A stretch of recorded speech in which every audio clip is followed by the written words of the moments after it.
Before I get into part 2 of this series, I wanted to briefly go over an experience I had earlier this morning. For those of you who have followed my channel, you know that I have experiences beyond astral projection. Actually, I have beyond body experiences, and I have other connections with spirit beings, that sort of thing. So I wanted to really briefly go over this. Again, I would normally do an episode right after something like this would happen, but this was so brief and I remember so little of it that I wanted to quickly include this with part 2. Now, it's interesting. There are times in the beyond body when I have this sense that I am somewhere else doing something, that I'm living a whole nother life. It's quite fascinating. But there have been times lately where I have had a sense where I was watching television or just hanging out.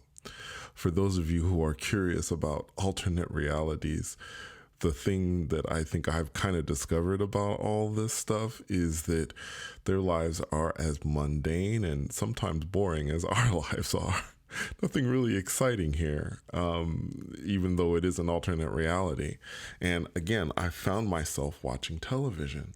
So there was a moment where I remember I was watching something. And again, there was no motion involved.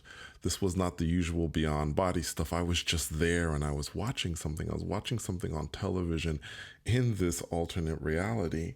And I remembered something and I ran and I wrote it down. And what this sentence was, this announcer on television, it was some sort of advertisement. And the announcer on television said, "Promo Vision by Kid Summer." Now, when I heard that, I heard other things after that, but I took that into my memory. I thought, I've got to remember this and bring this back for you guys. So I did. I wrote it down. I actually looked up the name Kid Summers, and it seems to be associated with Pokemon. Of course, I have never watched Pokemon, and I literally know absolutely nothing about it. Don't know anything about the characters. Don't know anything about Pokemon at all. So I don't know where Kid Summers comes from. I don't know where Promo Vision comes from, but I simply wanted to share it with you just to let you know. So anyway, let's get to part 2 now of separation. Basically, you're out there, now what? Now, in part 1, we had gotten to the point of the vibrational state, and I was giving some advice and some just suggestions on when you're separating. In other words, when you feel those vibrations coming and you're beginning to separate, it is very important that you let go and that you relax even more at that point. Even though the nervous energy and all the excitement is there, it is so important for you to be able to continue with that process, to let go even more at that point, even more. So now what? You are floating outside of your body and you're in this other dimension. Now what? Well, my advice to you is to take things slowly in the beginning.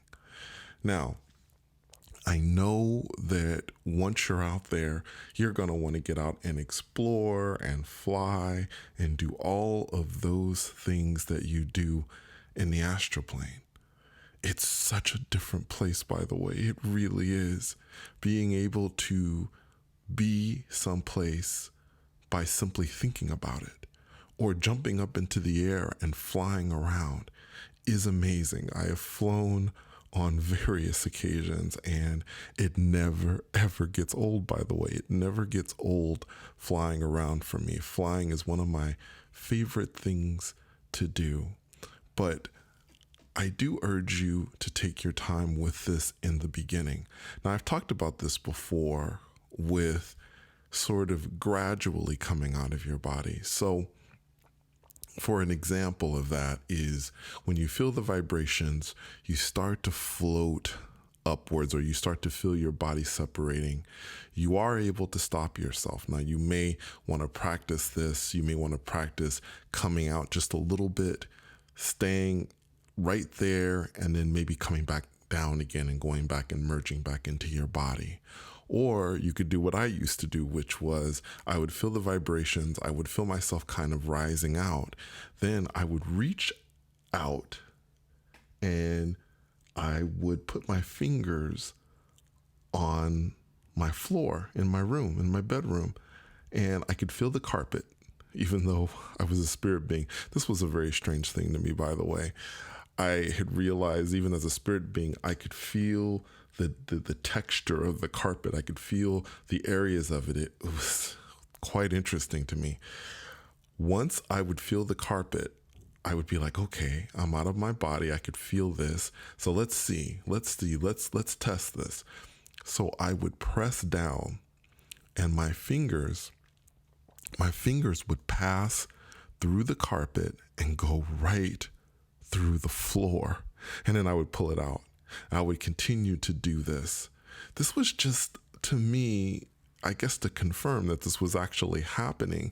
And it was almost like if you go to a pool and you feel that it's really cold or whatever, and you want to test the water, it's almost like putting that single toe in the pool, in the water, to test it, just to see how it is. You keep doing that before you jump in and you're fully immersed in the water. And that's pretty much what I was doing with this. Was I was just kind of putting my toe out there to test the water, to see how it is.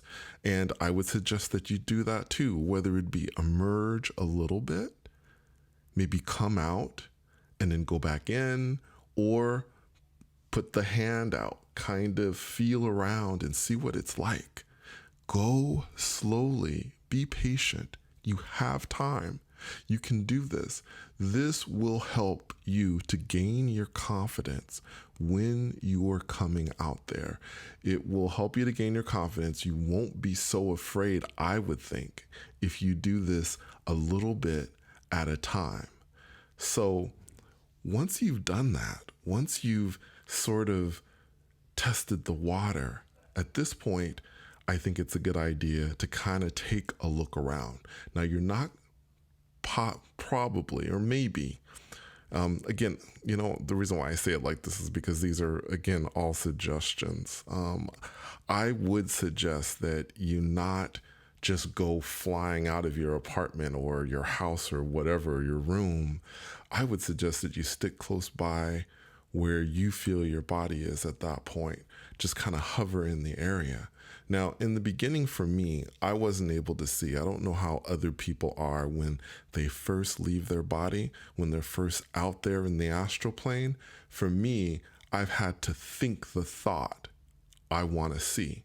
And it was something that took some time for this to come to me. I used to think, wow, why can't I see anything? It's in darkness.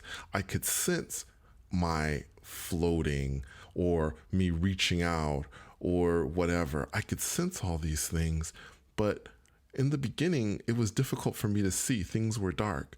And then I figured out this command in my mind, in my thoughts, just to simply say, I want to see. I want to see. In my mind, I think that I want to see. And as soon as I do that, a moment later, I can see. I can see. So if you are experiencing darkness, that might be something you want to try. If not, maybe you come out and you see things. That's fine too. My first kind of look of my place at the time when I would come out, the first things that I would see, or my vision of my room, was quite different than what I thought it was going to look like. It didn't look like I was just out there and I was seeing things through my eyes in the 3D world. This was a whole different way of seeing the world. Things looked different. Even though it was my room and even though I'd lived there for so long, there were differences. So part 3 will be a discussion of those differences, and I will talk about things that you may or may not see when you're out in the astral plane. How will the world look different? How will your room look different? Well, we'll talk about that in part 3. I hope you enjoyed this. Thank you so much for coming on another journey with me. And until next time, take care.